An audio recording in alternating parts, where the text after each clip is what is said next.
Rodney.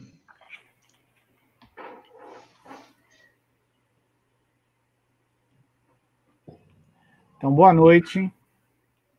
Boa noite. A todas as pessoas. Estamos mais uma vez aqui para dar prosseguimento a essa tetralogia sobre ensino de ciências. Mais uma vez,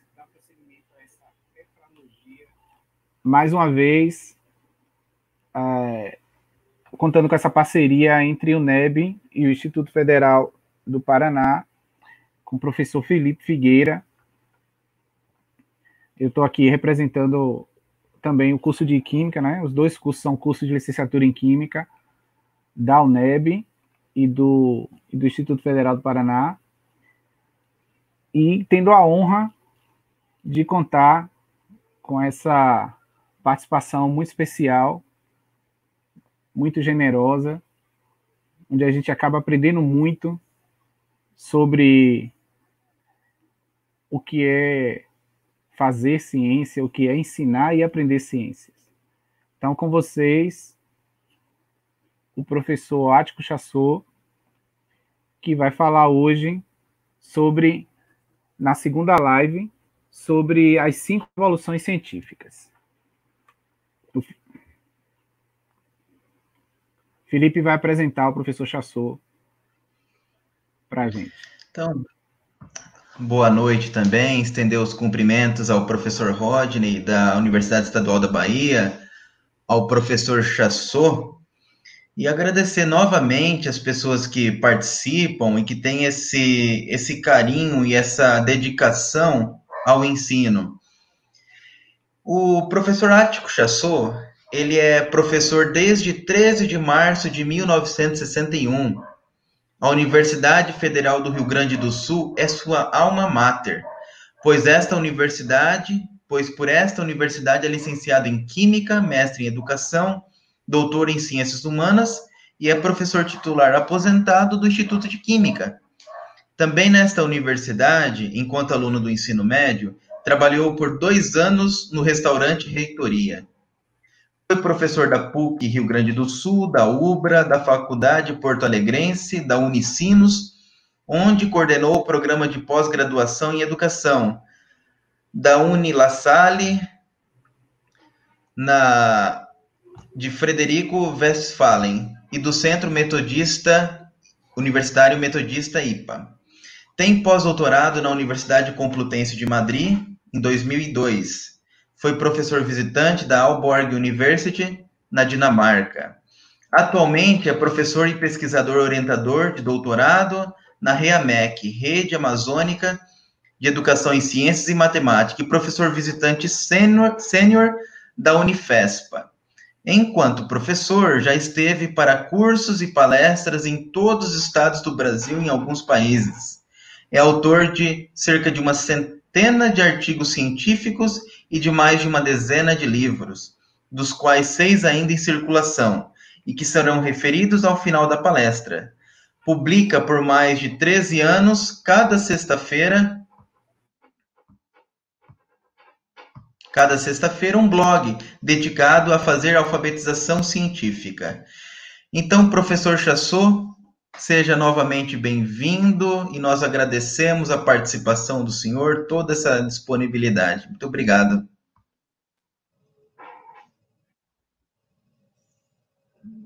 Por primeiro, muito queridos Rodney e Felipe, que nessa parceria entre a Universidade Estadual da Bahia e o Instituto Federal do Paraná, no campus de Paranavaí, organizaram esta série de lives para falarmos acerca de ensino de ciências, educação científica, alfabetização científica. Eu agradeço também a cada uma e a cada um dos que estão nos assistindo agora, que nesse toque de mágica viajaram de vários locais do Brasil para estar ao mesmo tempo, já temos o dom da ubiquidade, já somos quase deuses da ubiquidade, estarmos ao mesmo tempo em Paranavaí, no Paraná, e estarmos na linda Salvador, recepcionados pelo Felipe e pelo Rodney. Então, Professor Chafô, sim. vou interromper brevemente só para comentar acerca da certificação, porque daí a gente dá andamento à nossa live sem mais interrupções. Só me diz o total. Tá, pode ser, não tem problema nenhum. Quanto tempo quiser. A nossa certificação, exemplo da primeira live, nós vamos disponibilizar um link aqui no nosso chat. Então, todo mundo que estiver participando, é importante que fique atento. E aí, quando o link for disponibilizado, nós vamos avisar e vamos enfatizar. E o link, ele fecha às 9h30. Então, depois desse horário, não tem mais como ter certificação. Então, tomar atenção com isso também. É isso, professor. Muito obrigado. Vale dizer que essa certificação é uma parte significativa da contribuição do Instituto Federal do Paraná, campus do Paranavaí.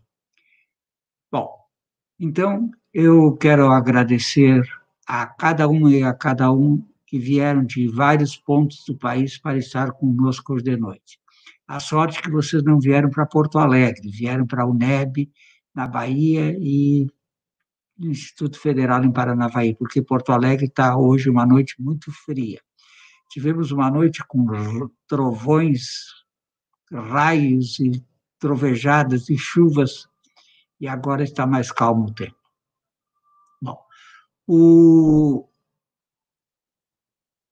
Felipe fez referência a minhas duas vinculações acadêmicas, uma é a REAMEC.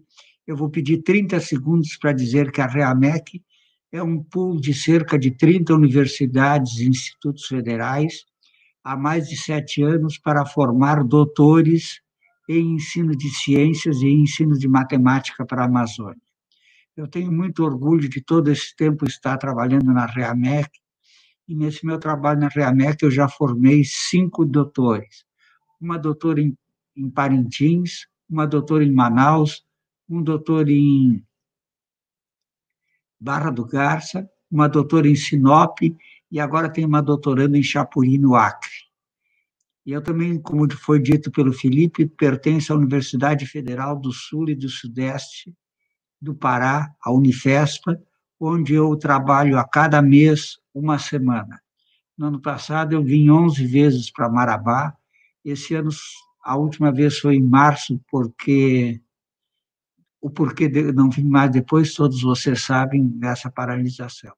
Mas estar nessas duas instituições, REAMEC e Unifespa, me faz, eu tenho muito orgulho disso, já bastante amazônico, e eu vou falar um pouco disso mais adiante. Bom, pode passar o seguinte. Aqui tem, então, a situação pertencente a essa série. Aqui é a segunda, pode passar. Esses 2 cards, esse e o anterior, foram feitos pela Thais, a filha do Rodney, e hoje, então, estamos aqui às 5 revoluções científicas. Pode passar. Eu começo, como tenho começado, não apenas as lives, e essa é a minha 27ª, 28ª, desde que eu comecei, mas todas as palestras que eu fiz a partir de agosto do ano passado, eu comecei da mesma maneira, trazendo esse prelúdio. E esse prelúdio é um canto Laudato Si, ó meu Senhor, e Laudato Si, ó meu Senhor, composto por São Francisco de Assis. E esse prelúdio, pode passar o seguinte, ele está escrito em umbro, ou em úmbrio, porque, na época, a Umbria, que está marcada ali em vermelho no mapa, no característico mapa da Itália, a Umbria era uma região independente. Só depois que houve a unificação do reino da Itália, que a Umbria passou a participar da Itália. E lá se fala o umbro, ou úmbrico, ou úmbrio. E a Umbria, sua capital é Perugia, é uma das regiões muito bonitas da Itália, e lá foi composto esse Laudato Si, e as 2 palavras iniciais, toda a canção está em úmbrico. E vamos ver por quê. Pode passar, por gentileza.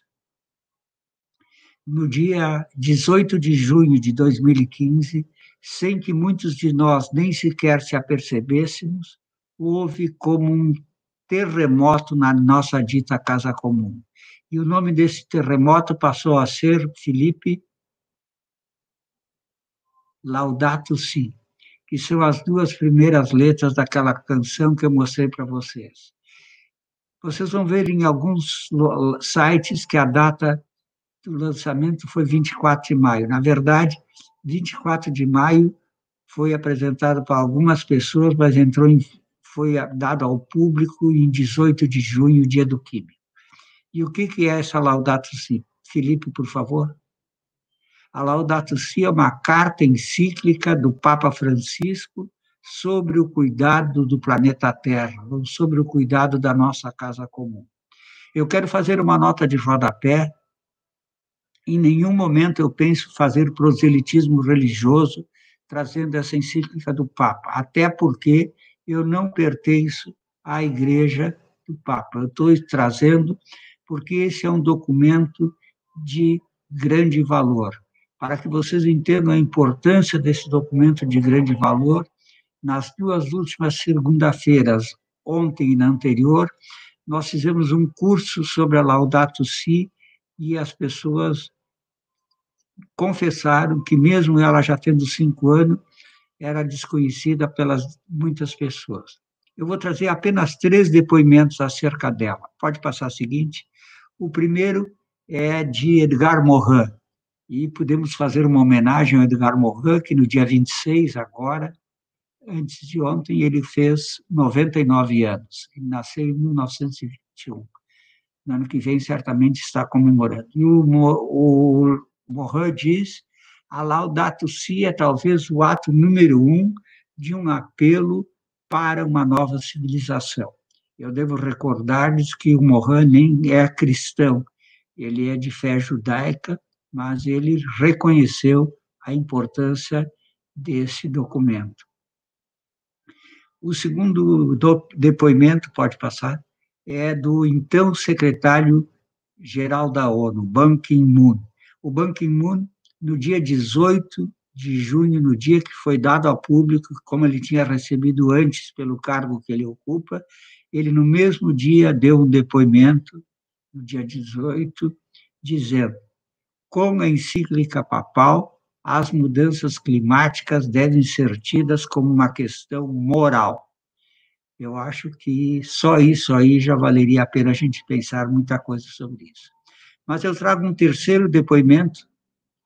Esse terceiro depoimento é da Márcia Hirota. A Márcia Hirota é diretora executiva da Fundação SOS Mata Atlântica. Ela diz: a encíclica papal vai direto ao ponto de criticar, com detalhamento e de maneira contundente, nosso atual modelo insustentável de desenvolvimento. Um texto claro e de fácil acesso, traz ainda uma contribuição sem precedente à mobilização de toda a humanidade, e não só dos católicos, nas questões ambientais e por um mundo socialmente justo e ambientalmente equilibrado. Eu acho um documento de grande valor e de significado esse. Pode passar. E eu tenho usado, por isso que eu estou trazendo aqui, eu tenho usado desde o ano passado, essa encíclica a respeito do cuidado da nossa casa comum, e fiz esse prelúdio que eu apresentei para vocês, e no final eu vou trazer também um pós-fácil. Esse prelúdio quer ser um antídoto às políticas bolsonaristas que negam o cuidado à nossa casa comum. Pode passar? Poderíamos aqui falar sobre algumas das políticas do ambientais do atual governo. Bom, a começar na imprensa de ontem, Bolsonaro é denunciado em Haia por genocídio e crime contra a humanidade. Isso é uma coisa fantástica, só essa denúncia, e não é contra o povo brasileiro, é contra a humanidade que ele é acusado.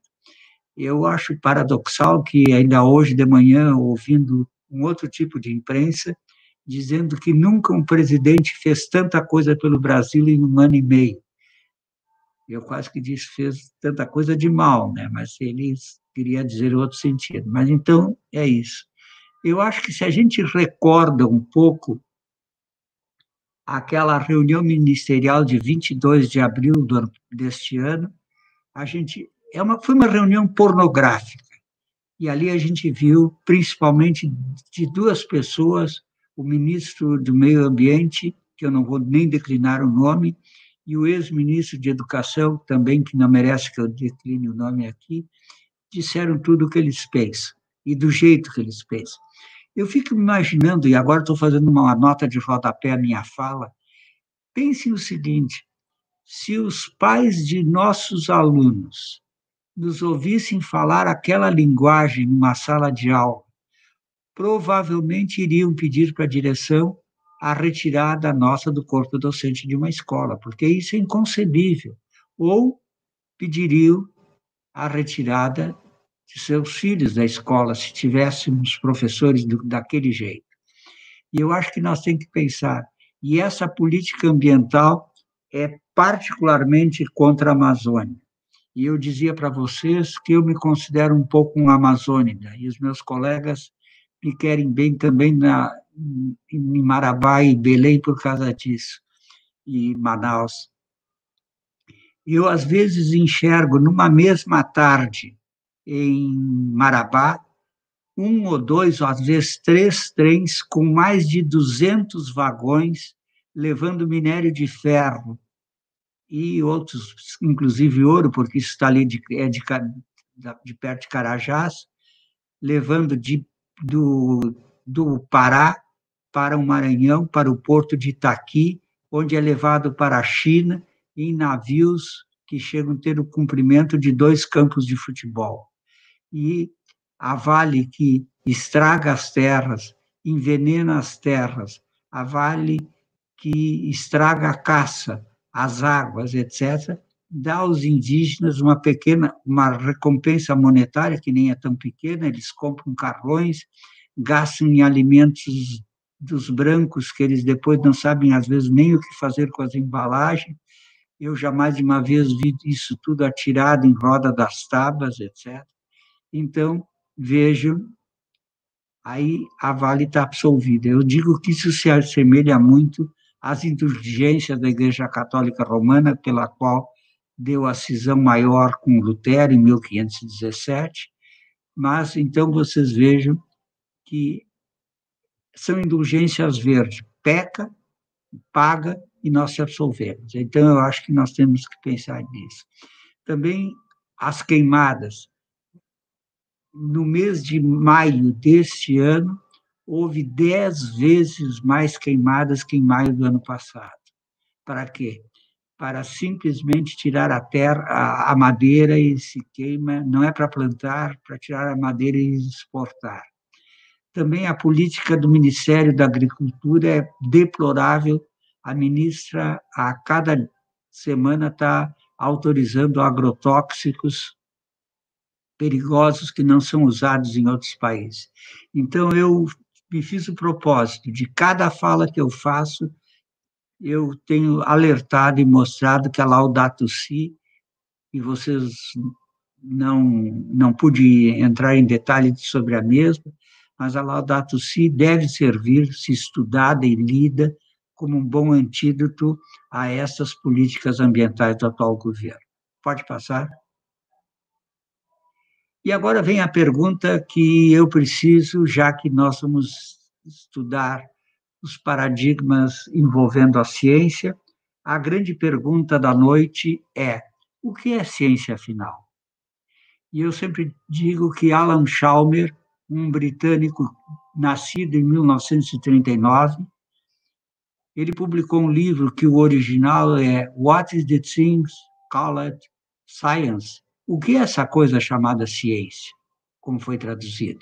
Então, esse livro de mais de quase 300 páginas, ele responde a essa pergunta, mas eu não vou gastar 300, nem 30, nem 3 páginas, nem 3 linhas. Eu vou gastar menos de 3 linhas para dizer o que é ciência, e então a ciência pode ser considerada como uma linguagem. Primeira coisa importantíssima, a ciência é uma linguagem. Segunda coisa, ela é construída pelos homens e pelas mulheres. Ela é construída pelos humanos.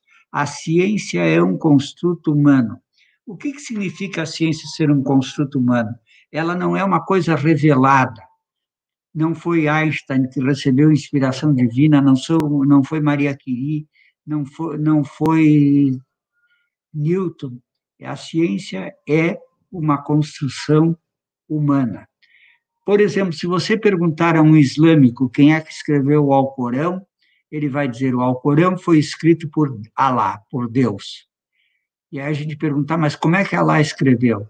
Bom, Alá, mais precisamente não, o arcanjo Gabriel ditou o Alcorão para Maomé. Mas como Maomé era analfabeto, quando ele saía do transe, ele reunia os escribas e disse: olha, hoje o arcanjo Gabriel me disse isso, isso e isso. E assim ele foi fazendo durante mais de 10 anos, com mais de 200 escribas, deu esse livro que, para qualquer islâmico, é um livro muito, muito sagrado. Eu sempre digo, se nós tivermos um Alcorão em casa, eu tenho 3, inclusive, porque eu gosto muito de estudá-lo, se eu deixasse cair uma página e botasse a página fora no lixo e um islâmico via, podia me levar ao castigo da chicotada. Bom, mas então nós temos que o Alcorão é revelado, mas a ciência não é revelada. A ciência é uma linguagem construída pelos homens e pelas mulheres. E ela tem uma finalidade, ela tem uma serventia, ela serve para. Ela tem serventia. Essa palavra serventia, para mim, é muito forte. Eu me lembro sempre da minha casa, minha mãe. Isso tem serventia, isso não tem serventia. A ciência tem serventia. Qual é a serventia? Explicar o mundo sobre o mundo natural. A ciência não explica o mundo sobrenatural.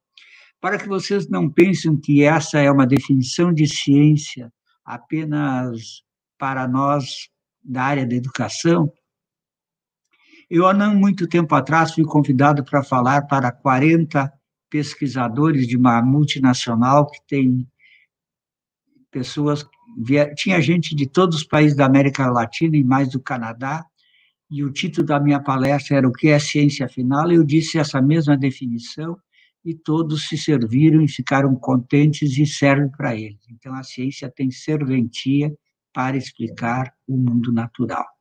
Pode passar? Eu botei um asterisco em mulheres e chamei a atenção para o título de um livro que eu escrevi, A Ciência Masculina, um livro que já está na 9ª edição, 166 páginas, onde eu examino o DNA judaico, o DNA grego e o DNA cristão.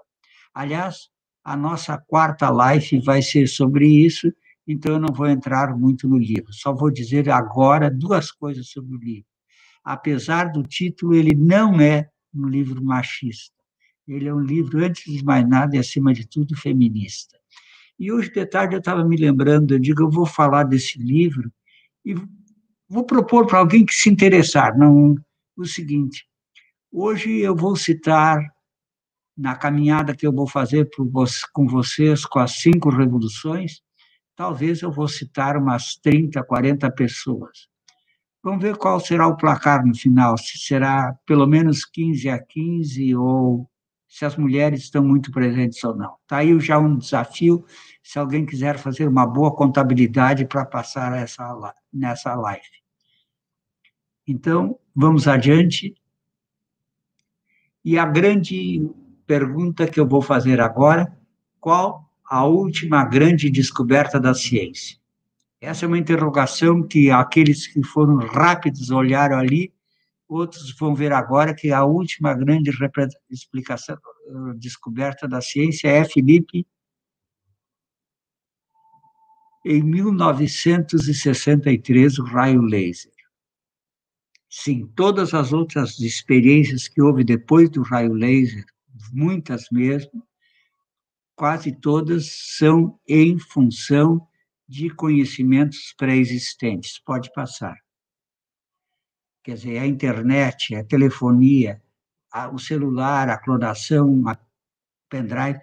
Mesmo, por exemplo, agora, essa vacina, que tem mais de 200 laboratórios pesquisando, aquela que tanto nós queremos ver essa notícia, ela não é uma inovação, ela é continuação de descobrimentos já existentes. Claro que ela vai ter uma novidade que as outras não tinham, mas ela é uma continuação desse trabalho. Hoje se fala, talvez, a coisa mais revolucionária que estamos esperando já há um bom tempo, e nem sei se é bom, eletricidade sem fio. Muitos de nós, talvez, até nos respondem. Eu me lembro quando eu vi na casa de um colega, a primeira vez, eletricidade sem fio, internet sem fio. Isso foi uma grande novidade, porque nós tínhamos ou de escada, ou por telefone, ou por rádio, quer dizer, então, internet sem fio. Então, eletricidade sem fio, se eu olho aqui em roda, quantos fios tem, e se eles não tiverem? Também não sei quanto eu poderei ser atacado por alguma coisa. Bom, mas pode passar o seguinte. A grande pergunta é por que essa paralisia? Por que não houve tantas novas descobertas em 1963? A resposta é, pode passar, quem nos vai dar é esse epistemólogo. Ele é convidado nosso hoje de noite. Thomas Kuhn é Pode voltar um pouquinho? Thomas Kuhn é um estadunidense. Ele nasceu em 1922, morreu em 1961, portanto, é um dos maiores epistemólogos do século XX. Me permitam rapidamente um comentário da palavra epistemólogo. Quando vimos na primeira live, nós vimos a palavra episteme. Episteme é saber. Epistemólogo é aquele que estuda como se deu, como se dá, ou como se dará a construção do conhecimento. Então, ele é um epistemólogo porque ele estuda, trabalha com epistemologia, e logia é estudo do conhecimento. O livro dele é muito, muito importante, Estrutura das Revoluções Científicas. Tem outros epistemólogos que eu costumo trazer, não vou falar hoje do Feyerabend, vou falar um outro dia do Feyerabend, mas hoje o convidado é Thomas Kuhn, que nos diz, pode passar, que fazer ciência é como montar um quebra-cabeça. Só que tem uma diferença. Todos vocês que já montaram um quebra-cabeça sabem uma regra básica da montagem do quebra-cabeça. A regra básica é: não pode faltar peças e não pode sobrar peças. Agora, o Kuhn diz o seguinte: montar um quebra-cabeça e não faltar peças e não sobrar peças, o que acontece? Fazer ciência é como montar um quebra-cabeça, mas pode passar o seguinte: pode faltar peças e sobrar peças. Nós só vamos fazer uma coisa diferente, 200.000 peças, chegam e emolduram e põem na parede da sala principal e ainda dizem, olha o que eu fiz. Eu sempre digo, não convidem o Thomas Kuhn para ir visitá-los, porque ele vai dizer, não fizeste nada de novo, apenas repetiste o que já estava feito. Nada de novo foi feito. Claro que deu trabalho, mas... Então, vamos perguntar da paralisia de novo. Pode passar. O Kuhn, a palavra-chave no livro dele é paradigma. E o que é paradigma? Paradigma é o modelo, é como se faz. Na história do quebra-cabeça, onde é que está o paradigma? O paradigma, usualmente, na história do quebra-cabeça que eu falei, está na tampa da caixa. Eu olho a tampa da caixa e vejo, aqui tem um lago, aqui tem uma montanha, aqui tem uma casa, e eu vou botando conforme está o paradigma. O paradigma, então, é o modelo. E hoje nós estamos falando em revoluções paradigmáticas, ou seja, que vão mudar o paradigma. Mais um exemplo de paradigma além da tampa da caixa, pode passar? Ali vocês têm um paradigma, o, as, a, amos, as, ão. Quer dizer, isso é um paradigma. De quê? Eu amo, tu amas, ele ama. Nós amamos, vós amais, eles amam. Eu canto, tu cantas, ele canta. Nós cantamos, vós cantais, eles cantam. E vocês podem pegar um verbo que nem é tão fácil, às vezes, de conjugar, põe o paradigma lá. Uma coisa que nós estamos fazendo muito durante esse período de quarentena. Eu enxaguo, tu enxaguas, ele enxagua. Nós enxaguamos, vós enxaguais, eles enxaguam. Eu procrastino, tu procrastinas. Eu vendo, tu... Opa, não serve para vender. Então, só serve para um determinado tipo de verbos, aqueles que terminam em AR. Seguem esse paradigma.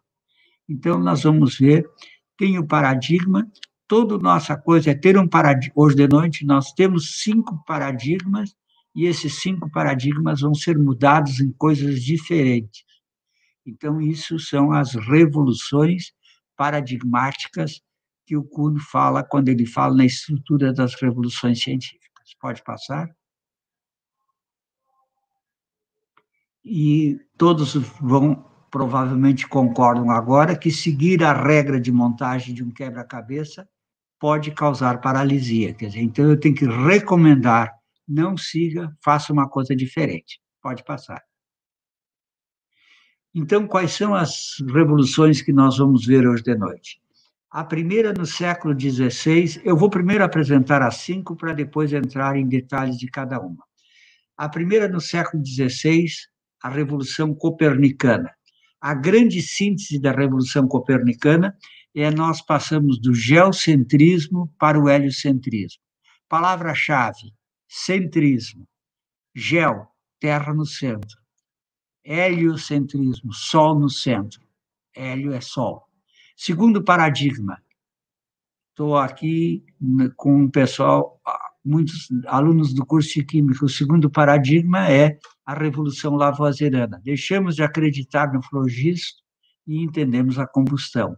O terceiro é a Revolução Darwiniana. Deixamos de acreditar no criacionismo para falar no evolucionismo. E, por fim, o quarto, é a Revolução Freudiana. Tem o consciente e tem o inconsciente. Vamos falar disso daqui a pouco, porque aqui é com dupla seta e lá nos outros era seta 5. E tem um quinto paradigma das disciplinas à indisciplina, também dupla seta. Então, aqui está o cardápio de hoje de noite. Nós vamos percorrer estes 5 paradigmas. Antes disso, alguns comentários. Pode passar? Olhe, então, esse quadro aqui que está apresentado a vocês, tem pelo menos 6 séculos ou 5 séculos de história e filosofia da ciência. Esse quadro, cada um de vocês provavelmente já tem ele impresso no seu cérebro, na sua mente está lá pronto esse quadro, lá. Fala numa revolução, olhe onde está, séculos, século XVI, XVIII, XIX, XX, XXI, olha o que mudou. Então, aqui é isso, filosofia e história da ciência. O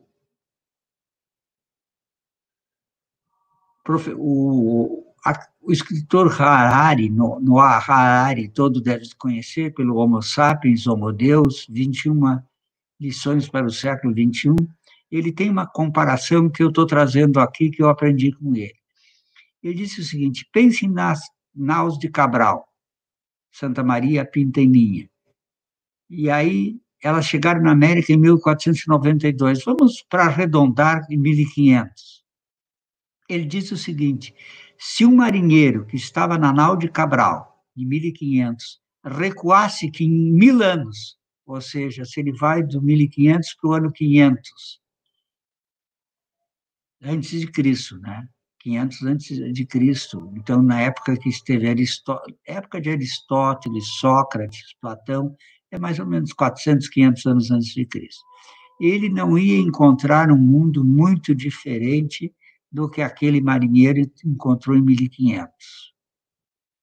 Agora, se ele avançasse 500 anos, de 1500 ele chegasse ao ano 2000, era impossível ele viver o ano 2000 por causa da fantástica diferença. Então, veja, nós estamos no ponto que vai haver a grande virada. A partir do 16 até o 20 acontecem as grandes... Antes não mudou muita coisa. A segunda coisa que eu queria chamar-lhes a atenção, que esse quadro é o exemplo de como se dá a disciplinarização. Vocês têm no primeiro quadro a nascida, dá-se a física moderna, na Revolução Copernicana, no segundo, a química, no terceiro, a biologia, no quarto, as ciências psicanálise, psicologia, psiquiatria, e no quinto, é que a gente quer desmanchar todas as disciplinas que formaram nos quatro e dizer que elas estão tudo misturadas de novo, mas isso aí é uma pretensão do quinto paradigma. Eu queria mostrar duas coisas que talvez seja a novidade que eu vou contar para alguns hoje de noite. Pode passar a primeira? Eu trago duas perguntas que são, para mim, de... Se alguém me pergunta o que tu está estudando, eu estou tentando responder essas duas perguntas. A primeira, por que não houve revolução científica no Ocidente? No Oriente, perdão. Por que não houve revolução na China, na Índia, no Oriente? Essa é uma pergunta que me preocupa e tenho estudado e tenho algumas respostas. E a segunda pergunta, bem mais difícil, mas que eu também já tenho algumas hipóteses que eu falo no livro, no último livro, por que houve revolução científica no Ocidente? Eu vou deixá-los pensando, eu sei que alguns vão perder o sono essa noite, pensando, estudando. Eu digo que uma pergunta só tem valor se nós temos que pensar na resposta. Aquele aluno que me chega e me diz assim, professor, disso aí eu tenho certeza. O que eu digo para ele? Isso nós não vamos estudar mais. Se alguém chegar e diz que tem certeza por que houve revolução científica no Oriente, isso, eu digo, bom, então não precisamos estudar, tem coisas que nós não sabemos. Eu digo que problema de tese ou de dissertação, a gente não inventa, ele existe para nós. Aqui tem duas boas perguntas que dá para fazer uma tese, se alguém quiser. Eu até empresto. Não são minhas, claro. Bom, vamos um pouco adiante. Eu queria chamar-lhes a atenção que nós vamos entrar num período em que poderíamos fazer grandes discussões. Eu sei que o professor Felipe também é da área de história, mas eu vou fazer uma discussão uma outra proposta, quando é que começou a Idade Moderna e quando é que terminou a Idade Média? Tem vários fatores, várias citações. A invenção da imprensa, a queda de Constantinopla, a descoberta da América, a descoberta do Brasil, a Revolução, a Reforma Anglicana. Qual é o ponto de virada? Para mim, o ponto de virada está nesse quadro que está aí. Para mim, a Idade Média termina com esse quadro e começa o tempo moderno. Eu sei que eu estou sendo radical, e eu não sou historiador, mas eu já conversei com alguns.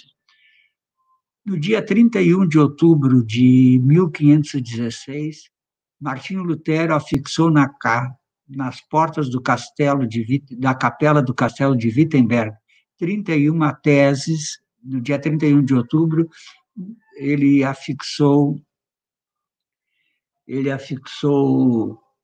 na capela 95 teses. E a primeira eu trouxe aqui: qualquer ensinamento que não se enquadre nas Escrituras deve ser rejeitado, mesmo que faça chover milagres todos os dias. E as demais, as 94, são parecidas, coisas desse tipo, mas, com isso, Lutero, que não tinha a pretensão de se separar da Igreja Católica, ele era um monge agostiniano, um religioso, sacerdote, mas ele vê os escândalos, entre outros, das indulgências, e faz essas teses, e ele vai ser, com isso, expulso da igreja e funda uma nova igreja, a Igreja Luterana, a Reforma Luterana. E uma das coisas muito importantes que Lutero faz, ele traduz a Bíblia, e do Gênesis ao Apocalipse, e traduz também os inários religiosos, e tem uma grande decepção. Ninguém lê a Bíblia que ele traduziu. Ele foi a mercados, ele foi a portos, ver como o povo falava. O alemão existe como língua importante por causa de Lutero. Aliás, o próprio Estado-nação Alemanha, isso é a consequência da reforma luterana. Mas o que eu queria dizer? Ninguém lê a Bíblia, por uma razão muito simples. As pessoas são todas analfabetas, ou quase todas, todas. Quem é que ia para a escola? Só iam para a escola as pessoas ou que iam para um tutor, militares, religiosos. O povo não ia, ninguém, não tinha escola para o povo. E, consequência disso, Lutero funda, junto a cada igreja reformada, uma escola. E um detalhe importantíssimo, uma escola pública. Então, a escola que nós conhecemos hoje, e vejam que com isso termina toda a hegemonia da Igreja Católica Romana, que funcionava como a ONU. Lembro do Tratado de Tordesilhas, quem é que diz como é que vai ser? O Papa que diz tanto isso. A reforma do calendário era o Papa que decretava. Então, a Igreja Católica, que até então não tinha nenhuma ordem ensinante, todas as ordens religiosas eram hospitalares, militares, esmolantes, pregadores, etc. E 1532, portanto, quase 15 anos depois de Martim Lutero, Santo Inácio de Loyola, cuja festa vai ser sexta-feira, 31 de julho, funda a primeira ordem da Igreja Católica ensinante, que são a Companhia de Jesus, os jesuítas, é a Contra-Reforma. Então, reforma e contra-reforma fazem essa grande mudança e temos um novo marco para pensar quando é que começou a Idade Moderna, quando é que terminou a Idade Média. Isso é importante porque todas as 5 revoluções vão estar enquadradas nessa dinâmica poder, igreja, ciência, religião. Por isso que eu trago de abertura isso aqui, antes de começar a estudar cada uma das revoluções. Feito isso, pode passar, Felipe. Vamos falar, então, na primeira revolução, o geocentrismo e o heliocentrismo. Passagem Terra do Centro do Universo. O primeiro nome que está aqui citado é o nome de Copérnico, 1473, 1543. Copérnico era um polonês que foi estudar na Itália, ele estudou medicina na Itália, e o seu tutor disse, olha, estuda também, te torna sacerdote. Então, ele estudou, ficou sacerdote, volta para a Polônia, fica lá nas margens do rio Vístula, como um sacerdote preocupado em fortificações, em calendários, em proposta de reforma de moeda e outras coisas mais. E também tinha lá um pequeno observatório. Não tinha ainda telescópio. O telescópio vai ser só um pouco mais adiante com Galileu. Então, não tinha isso, ele foi feito observações e ele terminou escrevendo um livro que se chama De Revolutionibus Orbium Celestium, acerca das revoluções dos órgãos celestes. Ele dedicou esse livro ao Papa Paulo III, e na dedicatória, entre outras coisas, a dedicatória é muito linda, eu vou trabalhar essa dedicatória, se sair aquela proposta que o Felipe e o Rodney estão gestando para nós fazermos um curso sobre história das ciências mais adiante. Não estou com frio na barriga, não consigo desligar e contar essa novidade, mas aguarde. E lá nessa, o Copérnico disse assim, eu dedico esse livro à vossa santidade, porque aqui nesse ignoto rincão da terra onde eu moro, sois os mais sábios em matemática e outras coisas mais, e vai fazer calar aqueles que forem contra essa obra. Bom, na verdade, ele disse, essa obra não está em meu poder 9 anos apenas, mas 4 vezes 9. Eu não quero publicar, eu tenho medo de publicar, mas, enfim, o Rheticus, um teólogo alemão, vem lá e o Copérnico dá o livro e ele vai para a Alemanha, manda imprimir o livro. Eu tive a glória de poder ver esse livro quando eu estive na Polônia, e lá estava escrito, entre outras coisas, que atrapalhou muito o Copérnico. Tem no livro de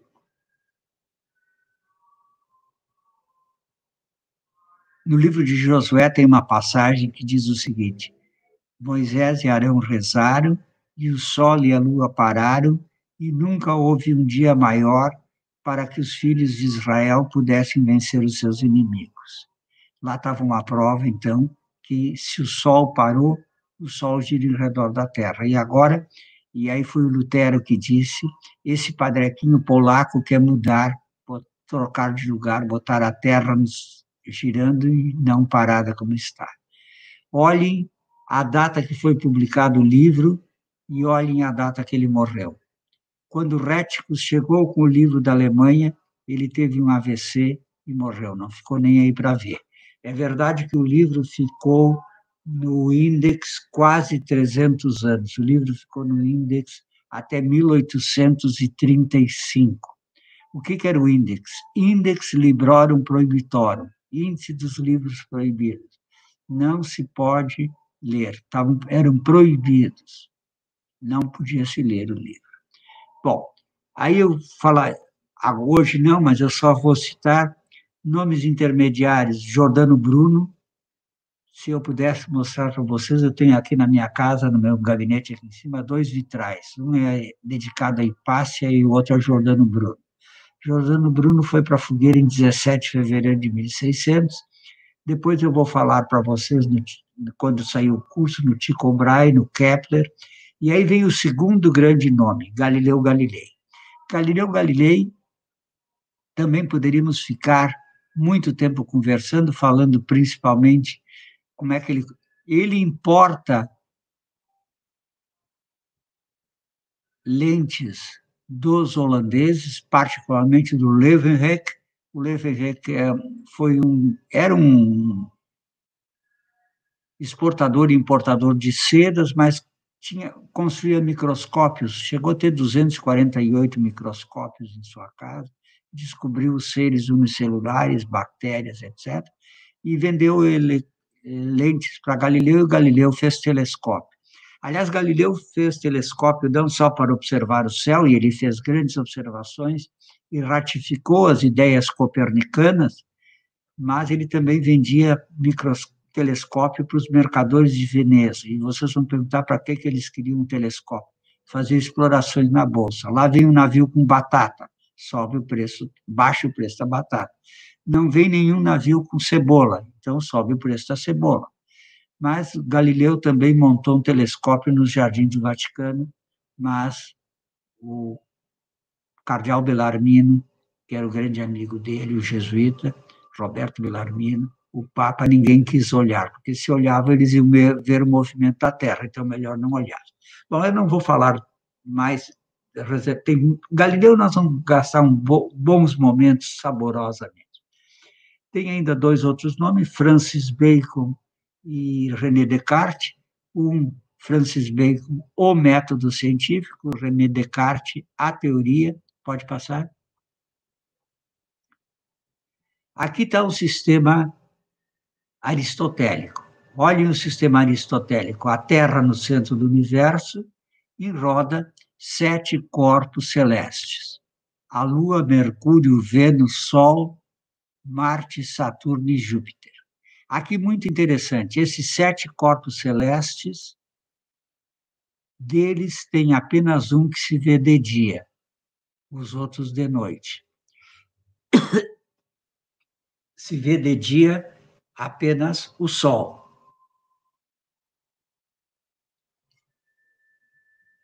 Os outros só se vê de noite. Depois eu vou mostrar uma coisa interessante a respeito desses 7 corpos celestes. Mas, gente, pode passar? E aqui está o que eu queria lhe mostrar. Não sei se vou conseguir ver, que está muito pequena, mas olhem os dias da semana em diferentes idiomas, menos o português. Vou deixar o português fora. Por exemplo, segunda-feira, em espanhol, lunes, dia da lua. Em francês, lundi, dia da lua. Terça-feira, vocês estão vendo lá, martes, dia de Marte. Ou pode ver em alemão.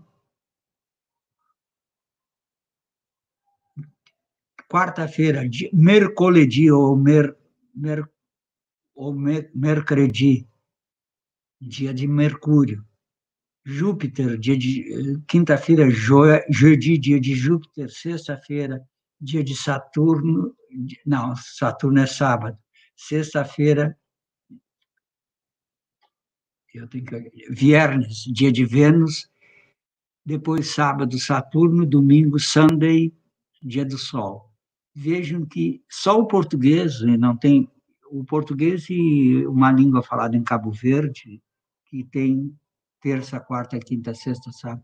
É interessante isso e como é que se dá em diferentes idiomas. Também vamos discutir, mas isso é uma coisa bastante sedutora de olhar essas combinações.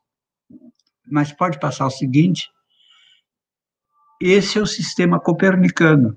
Vocês viram o aristotélico, agora aqui tem o copernicano. Olha o Sol no centro e os corpos celestes que falávamos antes, Vênus, Mercúrio, Terra, e a Terra com a Lua ao redor dela, Marte, Júpiter, Saturno, Netuno, Urano e Plutão.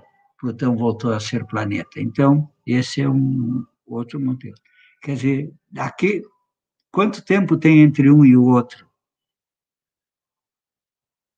400 anos antes de Cristo, 1.600 depois de Cristo, 2.000 anos para ir de um modelo ao outro. 2.000 anos para ir de um modelo ao outro. Pode passar? Acrescentei mais um nome na lista, que é o nome de Newton. Então, tem Newton, está ali, tem Copérnico, Galileu e Newton. Pode passar, vamos dar destaque um pouquinho para o Newton. O Newton está aí. Nós vamos, na terça-feira que vem, vamos ver uma lista de nomes mais importantes na história da ciência. Newton está quase que ponteando. Duas frases que eu queria comentar rapidamente com vocês. Se consegui enxergar tão longe, é porque me apoiei nos ombros de outros gigantes. Duas coisas bonitas nisso aqui. A primeira, eu não fiz sozinho, eu me apoiei. Eu continuei onde os outros já tinham ido. Se eu consegui enxergar tão longe, me apoiei nos ombros de outros gigantes. Segunda coisa bonita e importante, ele mostra como se faz ciência. A gente parte do que já existe e vai adiante. Não parte-se do zero, ninguém reinventa a roda, essa não precisa ser reinventada, tem que ir adiante, uma outra roda, uma outra coisa e ir adiante. Então, ele diz isso. Uma coisa menos bonita é que ele teria escrito essa frase por causa do seu grande desafeto, Robert Hooke. O Robert Hooke eles tinham uma grande diferença entre os dois, e o Robert Hooke não era muito alto, então ele quer dizer que ele só aprendeu com gigantes, com anões ele não aprendeu, ele quer dizer isso. Mas também é feio e eu não sei bem se isso é bem verdade, porque eu não tenho boas fontes. Mas quando Newton morreu, ele era uma pessoa muito, muito importante. Ele tinha sido presidente da Academia de Ciências, ele tinha sido presidente da Casa da Moeda e se escolheu um concurso público para o epitáfio do Newton. E o epitáfio do Newton eu não vou poder ler todo, porque está cortado para mim, eu não sei. A natureza e suas leis. Ah, obrigado. Obrigado, Felipe. A natureza e suas leis jazem ocultas na noite. E Deus disse que Newton exista. e tudo se fez luz. Posso repetir? O Newton está enterrado na abadia de Westminster, perto do Darwin e perto do Rutherford. E quando forem a Londres, vão na abadia de Westminster e vão ver a natureza, claro, em inglês está lá, a natureza e suas leis jazem ocultas na noite. Deus disse que Newton existe e tudo se fez luz. Tem uma outra versão que diz, e Deus disse, faça-se a luz, e nasceu Isaac Newton. Então, ele realmente é importante. Podemos ir adiante. Ele publicou um livro, Principia, também muito importante. E, com isso, vamos à segunda revolução, que é a Revolução Copernicana. O que a síntese, o flogisto e a combustão. O que era o flogisto? O que é o flogisto? O que era o flogisto? O flogisto não existe, mas era na imaginação. Se eu pego um pedaço de papel, esse papel queima porque ele tem flogisto. Quer dizer, tem aqui dentro flogisto, e quando ele queima, ele libera o flogisto, que é a chama, e fica a cinza. Era essa a ideia desde 1543 até Lavoisier, 1789. Lavoisier, uma pedra não queima porque a pedra não tem flogisto. Então, tem flogisto, queima, não tem flogisto, não queima. Mas Lavoisier mostrou que flogisto não existe, o que foi um negócio desesperador. Era a mesma coisa que eu chegasse e dissesse, olha, elétron não existe hoje. Como é que nós íamos fazer a nossa ciência? Eles não sabiam trabalhar sem o flogisto. Mas Lavoisier foi genial. Ele mostrou que aquilo que a gente achava que era flogisto é a combinação com uma substância, com o oxigênio. O papel queima porque combina com oxigênio, forma CO2, libera calor e produz gás carbônico. Então, isso é importante. Agora, a grande sacação de Lavoisier foi que ele mostrou que a respiração, ele mostrou que a respiração é uma equação de combustão, é uma reação de combustão. Então, esse é o trabalho importante aqui do século XVIII. Pode passar um pouco adiante?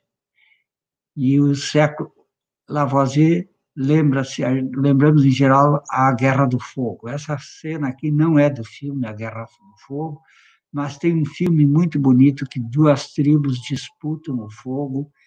Eu não vou cometer spoiler, mas a parte mais emocionante é quando os caras roubaram o fogo, agora vão para o outro lado do rio para levar para a sua tribo e não sabiam que a água apagava o fogo. Vocês podem imaginar a tragédia. Vale a pena ver esse filme, quem não viu. Pode passar um pouco adiante? Algumas coisas. Quando a gente fala que Lavoisier, século XVIII, talvez a coisa mais importante a lembrar que século XVIII é o século das luzes, é o período do iluminismo, que nós, em geral, colocamos na França, até por causa do Lavoisier, não só, ele não foi tão dos maiores iluministas, mas tem na Itália também o Renascimento, tem na Alemanha o período do Aufklärung, o período do esclarecimento, na Inglaterra tem o Enlightenment, o período do brilho. Eu acho que Kant tem a melhor definição do iluminismo. Nós vamos mais adiante falar bastante do iluminismo, mas o Kant tem uma frase que diz o seguinte: sapere aude, tem coragem de saber, pensa e não te deixe tutelar pelos outros. Pensa por ti, seja independente. Ele estava se referindo à igreja que pensava pelas pessoas, estava se referindo aos governos, os reis, imperadores que pensavam pelas pessoas. Se o rei era católico, os cidadãos do país eram católicos. Se o rei era luterano, os cidadãos do país eram luteranos, quer dizer, pensavam por ele. Então, eu acho que essa é a grande contribuição do iluminismo, de Kant: liberta-te daqueles que querem pensar por ti e pensa. Também no século XVIII nós vamos ter essa coisa fantástica que se chama Enciclopédia Francesa.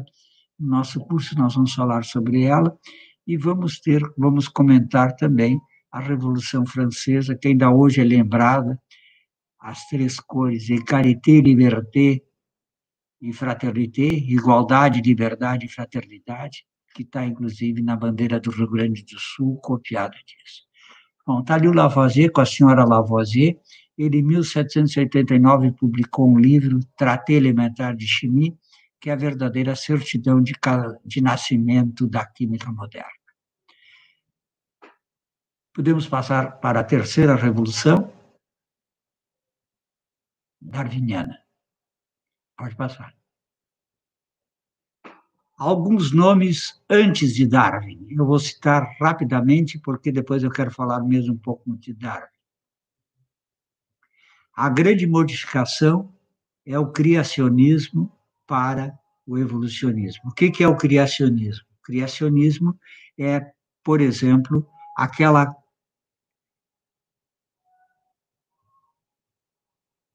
Todos nós aprendemos na nossa cultura, na nossa civilização, uma coisa que se chama cosmogonia. Essa palavra cosmogonia é uma palavra muito importante, muito querida.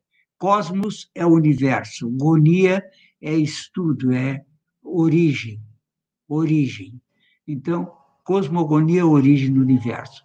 Eu posso quase que apostar que a grande maioria, eu quase que me arriscaria dizer todos, e aí eu estou usando senso comum, que estão me ouvindo nesse momento, a cosmogonia que aprenderam é aquela que está no Gênesis. A criação relatada no Gênesis, no primeiro dia Deus fez isso, aquilo, etc. No sexto dia fez boneco de barro, nele insuflou uma alma imortal, essa alma imortal deu Adão, etc, etc. Não vou repetir isso, mas isso é a cosmogonia que nós aprendemos. Existem outras, cada cultura tem uma tribo, tem uma determinada cosmogonia. Os indígenas brasileiros tinham a sua cosmogonia também ligada a deuses, etc. Às vezes tem deuses, um casal de seres, de um deus e uma deusa, um casal hermafrodita, etc. Nós não vamos entrar nisso.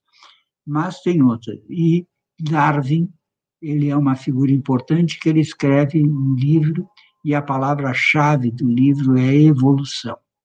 Comentamos daqui a pouco. Mas antes de Darwin, tem um nome aí que vocês todos já ouviram, talvez alguma vez, Robert Malthus. O Darwin levou o livro do Malthus na sua viagem, que eu vou mostrar daqui a pouco, mas em 1798, Malthus publica um livro da necessidade de controlar os nascimentos. Em 1968, quantos anos depois, calcule, Paulo VI publicou uma encíclica Humanae Vitae, onde dizia que aos casais católicos não são permitidos outros métodos de contracepção do que aqueles naturais, e são naturais apenas a tabelinha, o período fértil e o coito interrompido. Não pode usar camisinha, não pode usar pílula ou outros que tais. Eu sempre digo a sorte que os casais católicos não obedecem. Mas Malthus, olhem quanto tempo antes. Wöhler é o nome da química, ele fez a primeira síntese de um composto orgânico a partir de um inorgânico. Ele pegou cianato de amônio e desse cianato de amônio ele fez ureia. Então, produto inorgânico fazendo um produto orgânico. Um outro nome importante, Charles Lyell, e eu estou me lembrando que a Sayonara deve estar com seus microfósseis aqui, deve ter estudado muito a história do Lyell, princípios de geologia. Esses dados do Lyell, por exemplo, ele mostra que os 4.000 anos que se tinha para a criação do mundo eram milhões de anos pelos microfósseis e fósseis que ele achou no seu livro, que descreveu no seu livro Princípio de Geologia. Bom, pode passar adiante? Agora sim, Charles Darwin. Ali está 1809 a 1882. Em 1831, ele iniciou uma viagem que levou 5 anos, a viagem do Beagle. Por gentileza, passa, depois a gente volta. Queria mostrar uma coisa. Aqui está uma descrição da viagem do Beagle. Ele sai da Inglaterra em dezembro de 1831. Não sei se consegue enxergar ali, tem um naviozinho, dali ele sai à Inglaterra. O primeiro lugar onde ele toca em terra firme é no Brasil, e é fevereiro, e é carnaval, e é em Salvador. E Darwin vê ali os escravos sendo açoitados no Pelourinho. Olhem que isso é 1832, que ele chega em Salvador, e a libertação da escravatura foi 1888, então, e ele diz, não pode ser só pelo cor, pelo tom da pele, que as pessoas vão parecer diferentes. Elas vão parecer diferentes, tem que ter outra coisa. E aí ele começa a estudar e vê que não tem essa diferença. Há alguns que dizem que Salvador foi mais importante para Darwin que Galápagos. Bom, daqui de Salvador ele vai e fica um tempo no Rio de Janeiro, ele aluga uma casa em Niterói, depois ele fica bastante tempo ali na altura das Falklands, ou, se vocês quiserem, as Ilhas Malvinas para os argentinos. Ele provavelmente já estava também em missão de reconhecimento. Aí ele passa ao sul da América, a Terra do Fogo, e sobe de novo e chega na altura da linha do Equador, onde está Galápagos.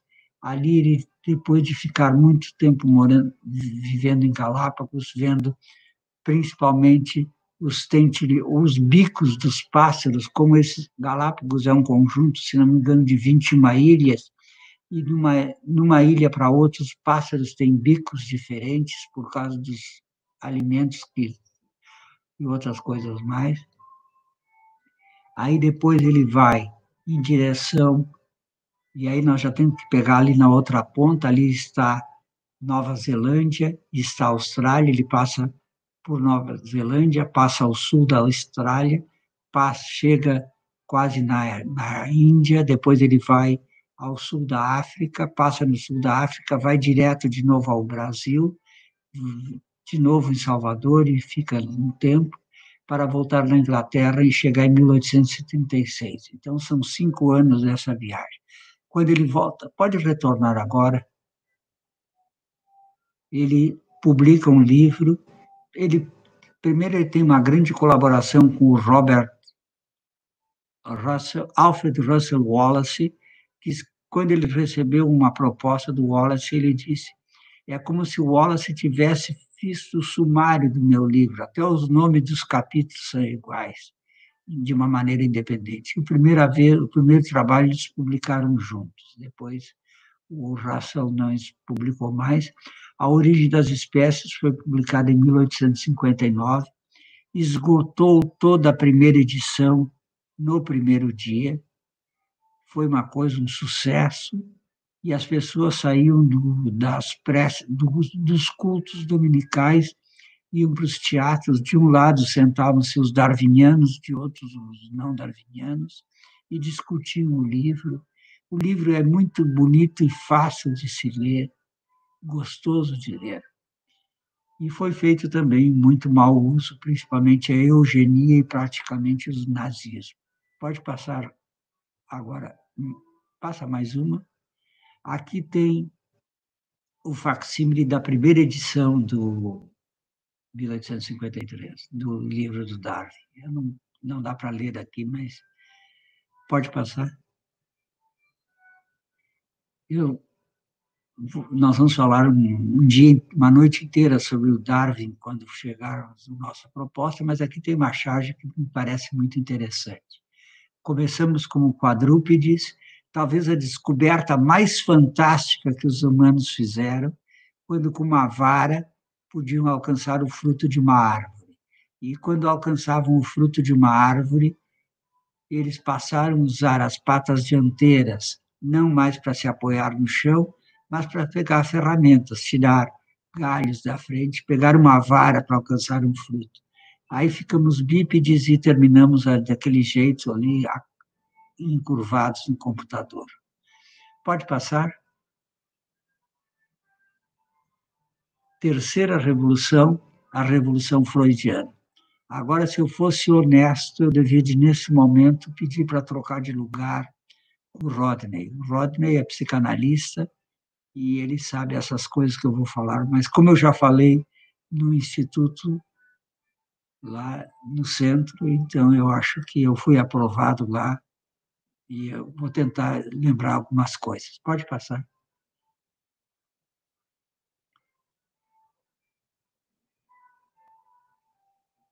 Diferentemente das três outras revoluções que nós vimos, as três iam abandonávamos o geocentrismo, abandonávamos o flogisto, abandonamos o criacionismo para, etc, etc, etc. Aqui, o Freud não termina com o consciente, mas ele traz o inconsciente. Essa é a grande característica. Por isso que tem dupla seta. Pode passar? Antes de Freud, usualmente se citam dois nomes que foram importantes. Um foi o Jean-Martin Charcot, com quem o Freud estudou, quando ele escreveu um livro, inclusive, e outro que foi contemporâneo dele importante foi o Joseph Breuer. Então, essas duas pessoas. Para chegarmos, passa o seguinte: o Freud. E também, vocês viram que em todas as revoluções que nós vimos, tem um livro. E o livro importante dessa revolução é Die Traumdeutung, a respeito da interpretação dos sonhos, publicado por Freud em 1900. E aí, a partir da interpretação dos sonhos, ele vai estabelecer uma nova maneira de tentar fazer curas, e a cura através da palavra. Isso é uma coisa muito, muito importante. Psicanálise curva também através da palavra. Esse é um trabalho importante. Freud morreu em 1939 em Londres.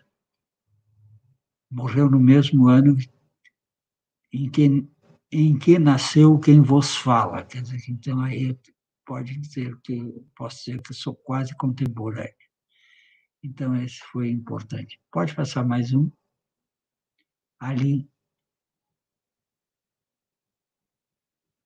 o elemento chave é a libido, e aí tem duas coisas: o eros, o desejo, e o thanatos, que é o desejo de morte, a pulsão de morte. Thanatos, tanatório, é um lugar onde se faz velórios, então Thanatos é essa paixão de morte, Thanatos. Tem a exemplificação e a coisa que teve grande dificuldade para Freud, que ele foi cuspido em alguns auditórios, quando ele falou de sexualidade infantil, e dentro dessa história da sexualidade infantil, criou um verdadeiro tabu sobre isso aí. Bom, então isso é apenas um exemplo rápido.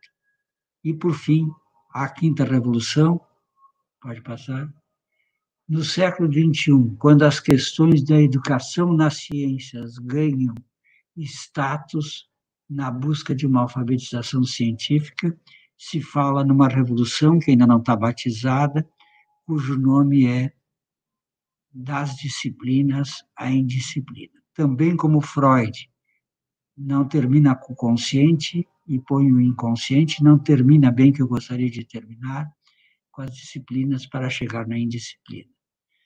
Como nós vamos ver isso na nossa próxima live, eu vou apenas fazer uma referência. Pode passar? Nós vimos hoje a origem da disciplinarização, quando nasceu a física, quando nasceu a química, quando nasceu a biologia, quando nasceu a psicologia, a ciência psi. Então, isso é importante. Agora, uma outra discussão que nós vamos fazer é especialista versus generalista. E essa é uma situação bastante complicada.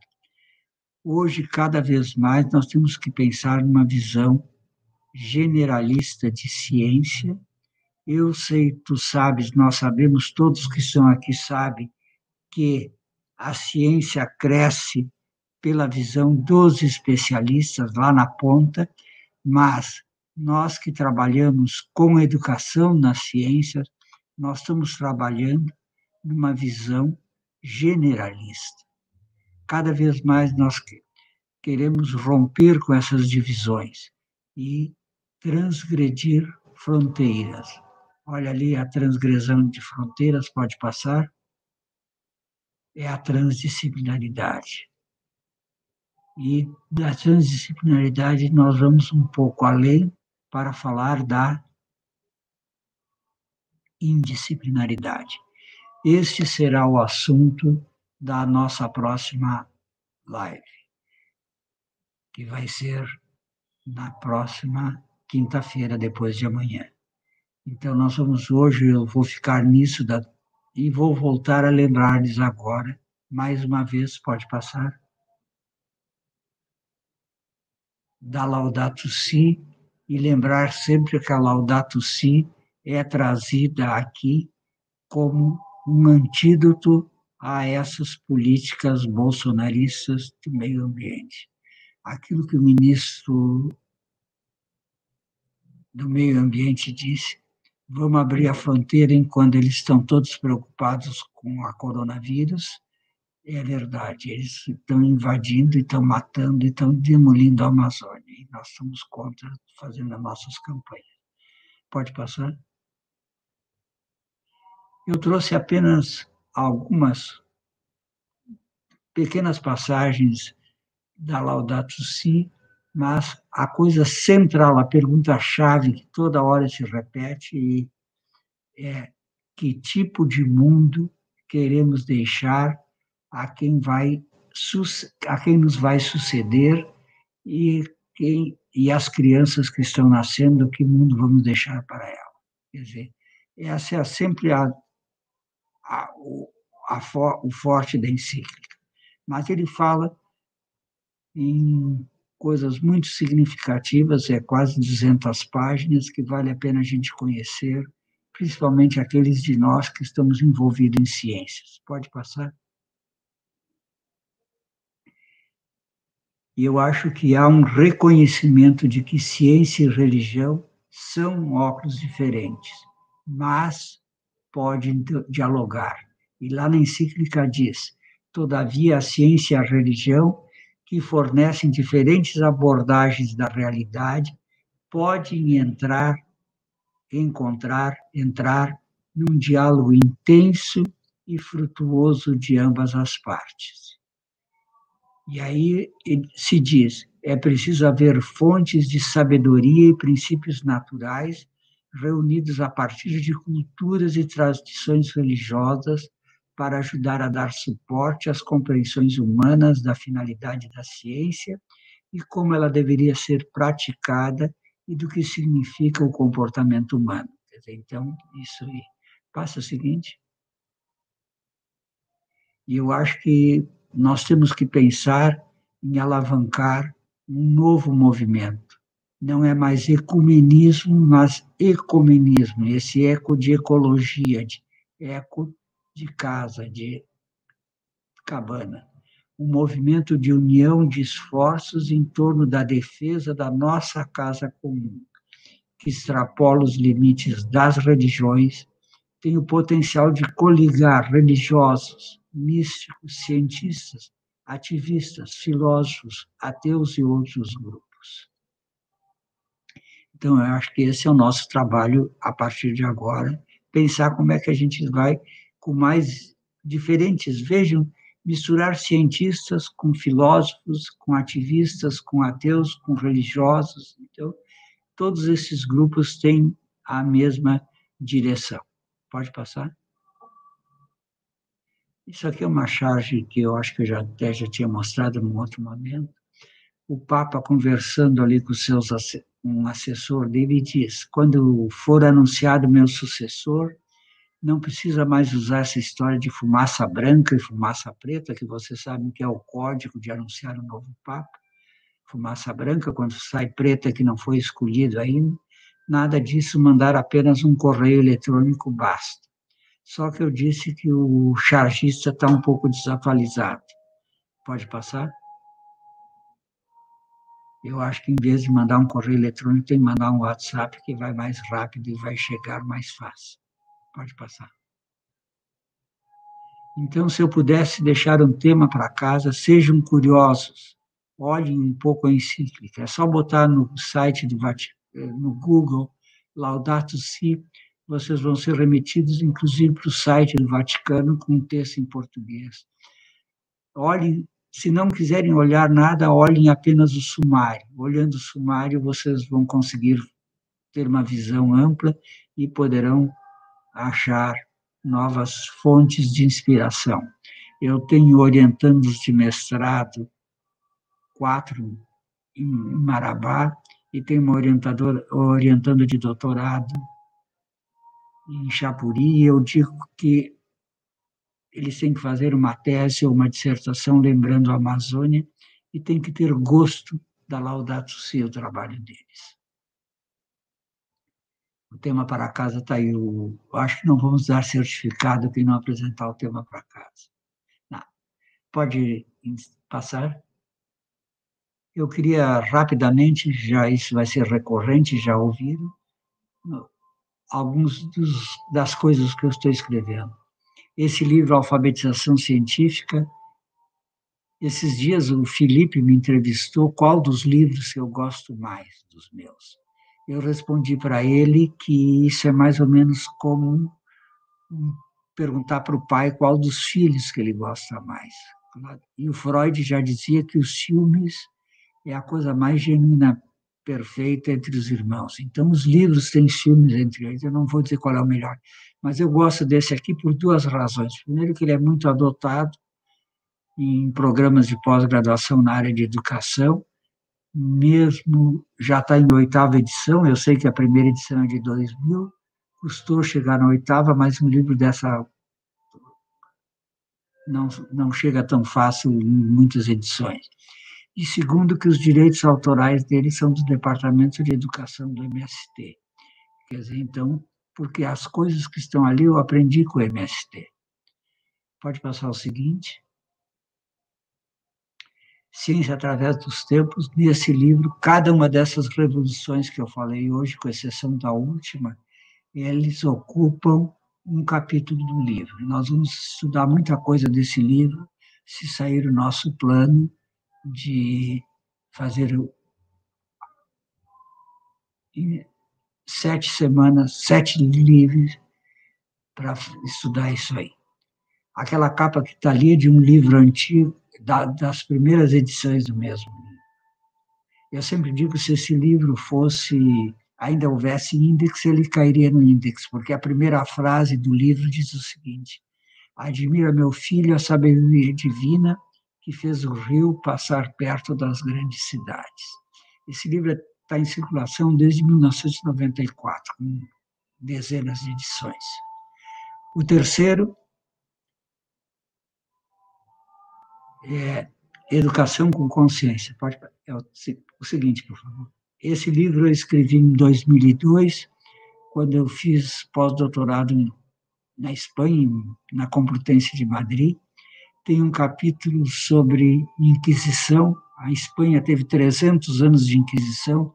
Eu me deleitei nas bibliotecas lá vendo isso. Tem um capítulo sobre bruxarias, e os espanhóis dizem que eles não acreditam em bruxa, mas que elas existem. Tem um capítulo sobre sementes caipiras, tem um capítulo sobre Weber, tem um capítulo sobre Nietzsche, vale a pena ler esse livro. Seguinte, para quem é útil no ensino, é a minha tese de doutorado. Não tem um resultado muito glorioso, porque eu mostro que a maioria das coisas que nós ensinamos no ensino médio de química não serve para nada, mas tem algumas alternativas ali.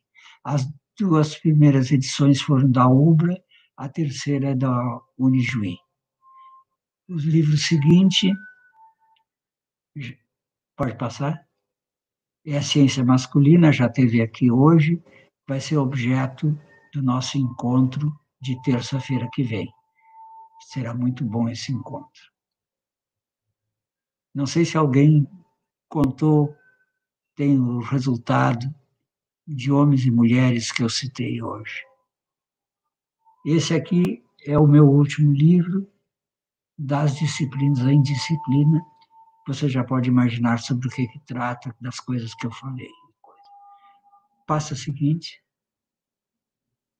Aqui tem 2 livros que estão esgotados, mas se vocês encontrarem num sebo, vale a pena comprar. 7 escritos sobre educação e ciência, um livro que eu acho excelente, eu acho, o público não achou, talvez, ou a editora não trabalhou bem. Cada capítulo são 7, abre com um dia da semana, e eu discuto aquelas coisas que eu mostrei naquele quadro para vocês, e outras coisas mais. E o outro, Histórias de um Professor. Em 2011, quando eu fiz 50 anos de professor, eu publiquei um livro de mais de 500 páginas, com 50 capítulos, um para cada ano. Então, tem bastante coisa para ler. Mas está esgotado, só em sebo, e eu não pretendo reeditar. Agora ainda, pode passar? O convite para nós nos encontrarmos na terça-feira que vem, não, na quinta, Das Disciplinas à Indisciplina, está aí o convite, com a capa do livro, feito pela Thaís. Pode passar o seguinte. Um convite fora do nosso ciclo, mas importantíssimo. Na noite de sexta-feira, particularmente, convido todos os gaúchos e especialissimamente a quem mora na região da Grande Porto Alegre, mais de 4 milhões de pessoas nessa região. O título foi feito pelo meu colega Gui Barcelos, é o que está ali na foto, na esquerda, na direita, e olhem o título que ele bolou, muito bom. Diálogo Docentes sobre o Indecente. O indecente é essa mina de carvão a céu aberto que quer se fazer, e vocês vão ver coisas interessantes. A Laudato Si vai estar muito presente na crítica mina. Bom, seguinte, ali estão os meus endereços, tem endereço da minha página, do meu blog. Já foi dito que o blog sai a cada sexta-feira. Dia 30, o blog vai fazer 14 anos. Vai começar o ano 15º. Eu já fiz esse blog diário. Hoje não consigo fazer semanal, não tenho tempo, mas eu não sei como é que eu fiz diário, acho que eu trabalhava pouco. Tem uma livraria virtual também na página, tem o endereço do YouTube, tem o endereço do Facebook e do Instagram. E principalmente o correio eletrônico achassogmail.com. Também eu me entrego para a Google, querendo de graça e não escondendo os meus segredos. E eu encerro, então, com a clássica última pergunta que eu faço em todas as minhas palestras. Todas elas são a mesma coisa. Como encerramento, apenas uma última pergunta. Dentro de propostas que foram conversadas e trazidas e que parece ser exigência, uma delas é ser curioso e ser curiosa. Essa história é muito interessante, porque a coisa que eu mais aprendi na minha infância é: não seja curioso. Menino, não seja curioso. As minhas irmãs ouviram dos meus pais: menina, não seja curiosa. E hoje eu digo: sejam curiosos. Eu sei que aí tem uma desobediência bíblica lá do Gênesis. Existia uma árvore que foi proibida porque ela continha conhecimentos que não era dado aos humanos. Quem fosse curioso e comesse dessa árvore seria castigado. E você sabe o que aconteceu com Eva, ou como foi castigada porque foi curiosa. Santo Agostinho já fala contra a curiosidade. Não devemos ser curiosos de Santo Agostinho. mas sejam curiosos. Outra coisa, eu os convido, não convoco, convido para assumir posturas indisciplinares. Pensar, está bem que eu vou estudar uma coisa, a cacaca da cacaquinha de uma coisa, mas saber que existe uma ciência mais ampla. Então, propostas indisciplinares. Outra coisa, ter a paz como propósito.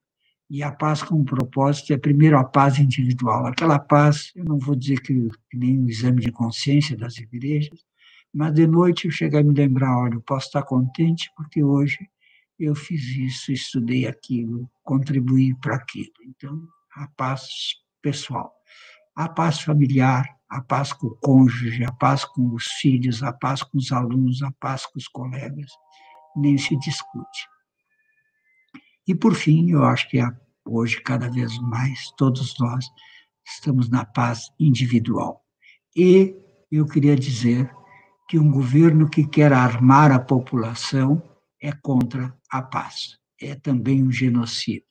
É pátria amada Brasil e não é pátria armada Brasil. E, por fim, então, o cuidado do nosso planeta Terra. Em cima disso, pode passar, a pergunta final é: enquanto mulheres e homens envolvidos nesses encontros e reencontros, nesses diálogos em tempos pandêmicos, que são tempos de esperança e desesperança, quais são os nossos propósitos de colaborarmos para a construção de um mundo melhor e de um mundo mais justo? Acreditem com verdade, é isso aí. Se nós não quisermos lutar por um mundo melhor e um mundo mais justo, eu acho que nós estamos perdendo tempo. Nós temos que nos engajar nessa proposta. Era isso, muito obrigado e até depois de amanhã. E tem talvez algumas perguntas, não sei.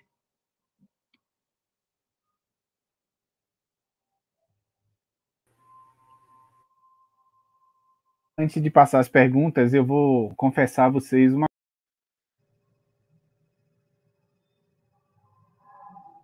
Eu não ouvi. Nós tivemos aqui um problema rápido com o professor Rodney, mas nós temos uma pergunta, professor, do Álvaro Lima, que ele diz assim, vou colocar aqui em tela também. Hoje vivemos avanços científicos e tecnológicos, fruto de revoluções científicas. Estamos no limiar de uma revolução para viver avanços científicos e tecnológicos, mas também humanísticos? Bom, eu acho que não resta dúvida, eu acho que tem um pouco a ver com a pergunta final que eu fiz, né? Se nós não contribuímos para um mundo melhor, um mundo mais justo, nós não estamos contribuindo nossos princípios humanistas.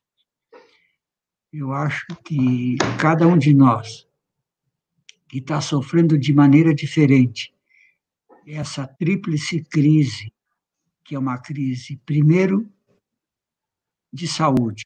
O planeta está com vírus que eu faço comprometo a mim. Depois, uma crise econômica. Todo mundo sabemos a consequência. E nós, brasileiros, ainda vivemos uma crise política. Tudo que nós aspiramos é como é que nós podemos sair dessa e procurar um mundo mais humano. E um mundo mais humano é a nossa meta. É isso que nós.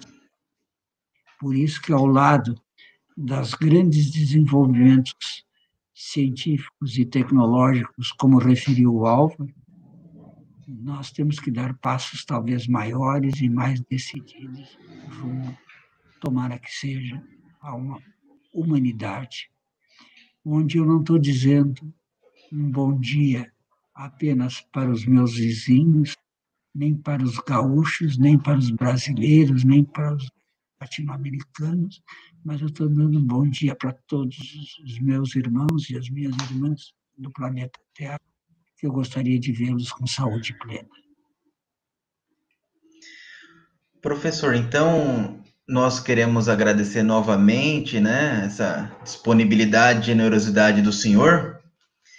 E informar também para todo mundo que está participando que o formulário ele está no chat. Então, o formulário ele já foi disponibilizado, fica à disposição até às 9h30. Depois disso, não há mais possibilidade de certificação. Então, quem estiver participando, se atente, vá ao chat e preencha o formulário. E então nós queremos agradecer, professor, por mais essa live, essa exposição e o projeto que o senhor antecipou sobre o curso de História das Ciências, já que algumas pessoas já estão curiosas aqui, já mandaram mensagens, Nós dois já... também, nós três estamos, tu, o Rodney e eu também estamos curiosos. Vamos ver se fizemos isso.